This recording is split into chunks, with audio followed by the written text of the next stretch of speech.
Hello বন্ধুরা, moms recipe চ্যানেলে তোমাদের সকলকে স্বাগত। আশা করি তোমরা সকলেই ভালো আছো। আজকে একটু খাসির মাংস আমি তোমাদের একটু অন্যরকমভাবে রান্না করে দেখাবো। প্রথমে আমি মাংসটা ভালো করে ধুয়ে নিয়েছি। এরপরে এর মধ্যে দিয়ে দিলাম স্বাদ মতন নুন, হলুদ, লঙ্কার গুঁড়ো।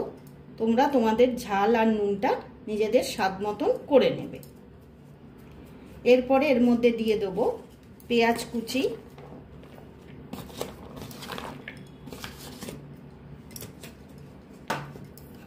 আদা বাটা, রসুন বাটা, একটা টমেটোকে আমি গ্রেট করে রেখেছিলাম সেটাও দিয়ে দেবো, আর দেব সর্ষের তেল,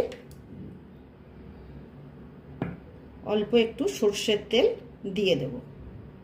এই সমস্ত উপকরণ দিয়ে আমি মাংসটাকে ভালো করে মেখে নেব।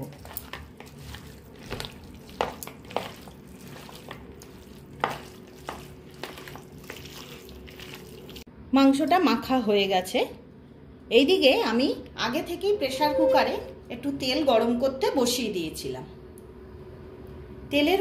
তেলটা গরম হয়ে গেছে। তেলের মধ্যে আমি গোটা গরম মশলা ফোড়ন দিয়ে দিলাম। দিয়ে একটু হালকা নাড়াচাড়া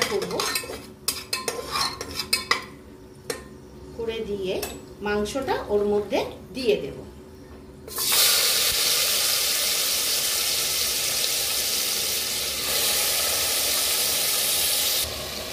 এরপরে মাংসটাকে ভালো করে নাড়াচাড়া করে দেবো।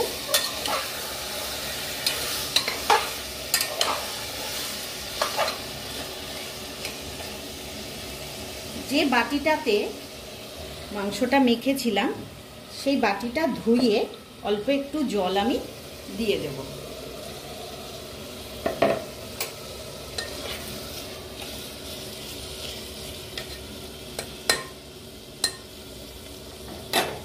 এরপর প্রেসার কুকারে ঢাকনাটা আমি উপর থেকে আলগা করে রেখে দেবো মাংসটা কষানোর জন্য। ঢাকনাটা খুলে আমি এর মধ্যে একটু কাশ্মীরি লঙ্কার গুঁড়ো দিয়ে দেব। দিয়ে ভালো করে আবার নাড়াচাড়া করে দেব। দেখো মাংস থেকে জল অনেকটাই বেরিয়ে গেছে।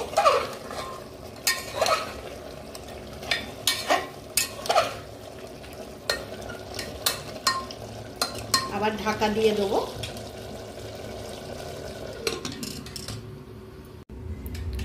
ঢাকাটা খুললাম।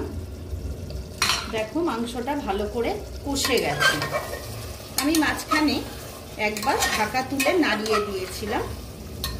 মাংসটা ভালো করে কষে গেছে। আমি আগে থেকে মাংসের আলুটাকে নুন আর হলুদ দিয়ে ভেজে রেখেছিলাম। এবারে আলুগুলো দিয়ে দেব।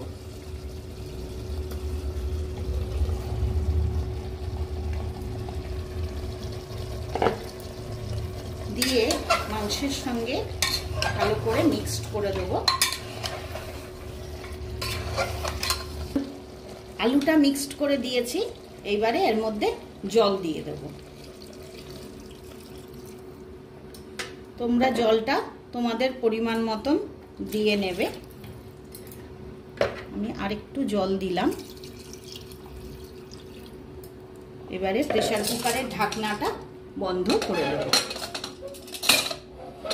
প্রেসার কুকারের ঢাকনা বন্ধ করে দেওয়ার পরে 4টে সিটি আমি দিয়ে নিয়েছি। সিটি দেওয়ার পরে গ্যাসটা বন্ধ করে রেখেছিলাম। ভেপারটা বেরিয়ে গেছে। এখন আমি প্রেসার কুকারের ঢাকনাটা খুলে নিয়েছি।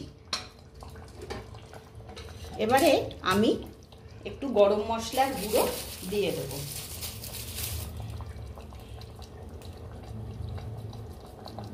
তৈরি হয়ে গেছে আমার খাসির মাংসের ঝোল। এইভাবে রান্না করে দেখো বন্ধুরা, তাড়াতাড়ি যেমন রান্নাটাও হবে, খেতেও খুব ভালো লাগবে।